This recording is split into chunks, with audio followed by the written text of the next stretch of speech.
दुर्योधन की रक्षा। गंधमादन पर्वत स्थित कुबेर के महल में 4 वर्ष व्यतीत करने के पश्चात पांडवगण ने वहां से प्रस्थान किया और मार्ग में अनेक वनों में रुकते रुकाते स्थान स्थान पर अपने शौर्य और पराक्रम से दुष्टों का दमन करते, ऋषियों और ब्राह्मणों की सत्संग का लाभ उठाते हुए द्वैतवन पहुँचे और वहीं रहकर वनवास का शेष समय व्यतीत करने लगे।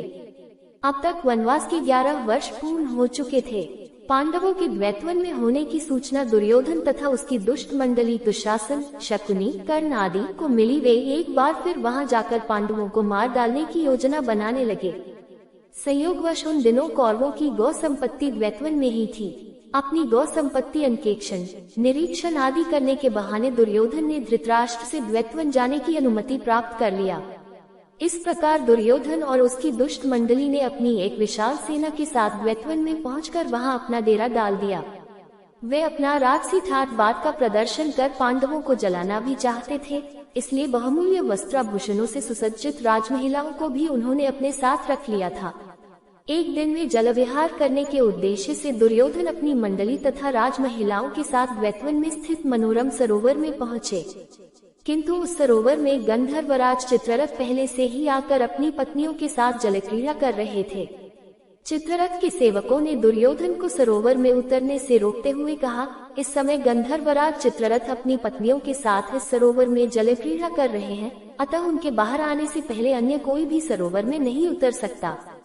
सेवकों के इन वचनों को सुनकर दुर्योधन ने क्रोधित होकर कहा, तू शायद जानता नहीं कि तू किससे बात कर रहा है। मैं हस्तिनापुर नरेश धृतराष्ट्र का महाबली पुत्र दुर्योधन हूँ। ये सरोवर हमारे राज्य की सीमा के अंतर्गत आता है। तू जाकर चित्ररथ से कह दे कि इस राज्य का युवराज यहाँ जल विहार करने आया है और तुम्हें इस सरोवर से बाहर निकलने की आज्ञा दी है।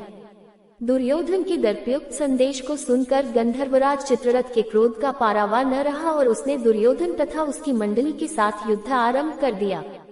दुर्योधन के साथी और सेना कुछ समय तक तो युद्ध करते रहे, किंतु चित्ररथ को अधिक बलवान पाकर वे सभी दुर्योधन एवं राजमहिलाओं को वहीं छोड़कर भाग खड़े हुए। चित्ररथ ने दुर्योधन और उन राजमहिलाओं को कैद कर लिया। दुर्योधन की भगोड़ी सेना जब कुछ न सूझा तो वे वहां निवास करते हुए पांडवों के पास जाकर उनसे दुर्योधन और राजमहिलाओं की मुक्ति के लिए याचना करने लगे। उनकी याचना सुनकर भीमसेन ने प्रसन्न होकर युधिष्ठिर से कहा, बड़े भैया दुर्योधन अपने राजसी वैभव का हमारे सामने प्रदर्शन करने यहाँ आया था। गंधर्वों ने दुर्योधन की दुर्दशा करके हमारे हित का काम किया है, आप कदापि उसे मत छुड़ाना।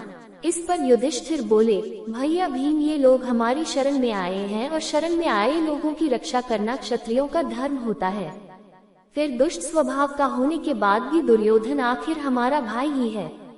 उसके साथ की राजमहिलाएं हमारे ही कुल की महिलाएं हैं और उनका निरादर होने से हमारे ही कुल को कलंक लगेगा। इसलिए उचित यही है कि तुम और अर्जुन जाकर उनकी रक्षा करो। अपने बड़े भाई की आज्ञा मानकर भीम और अर्जुन ने सरोवर के पास जाकर चित्ररथ को युद्ध के लिए ललकारा। उनकी ललकार सुनकर चित्ररथ क्रोधित होने के बजाय मुस्कुराते हुए अर्जुन के पास आए और बोले, हे पार्थ, मैं तो तुम्हारा सखा ही हूँ। वास्तव में दुष्ट दुर्योधन अपनी सेना के साथ तुम लोगों का वध करने के लिए यहाँ आया था। देवराज इंद्र को इस बात की सूचना मिल चुकी थी, इसलिए उन्होंने मुझे यहाँ भेजा था। हे सखा, नीति कहती है कि ऐसे दुष्टों को कभी क्षमा नहीं करना चाहिए, किंतु अपने बड़े भ्राता की आज्ञा मानकर यदि तुम दुर्योधन को छुड़ाना ही चाहते हो तो लो, मैं इसे तथा इसके साथ की राजमहिलाओं को अभी छोड़ देता हूँ। इतना कहकर चित्ररथ ने दुर्योधन सहित समस्त कैदियों को मुक्त कर दिया। वे सभी वहां से धर्मराज युधिष्ठिर के पास आए। ग्लानि से भरे दुर्योधन ने युधिष्ठिर को प्रणाम किया और लज्जा से सिर झुकाए अपने नगर की ओर चल दिया।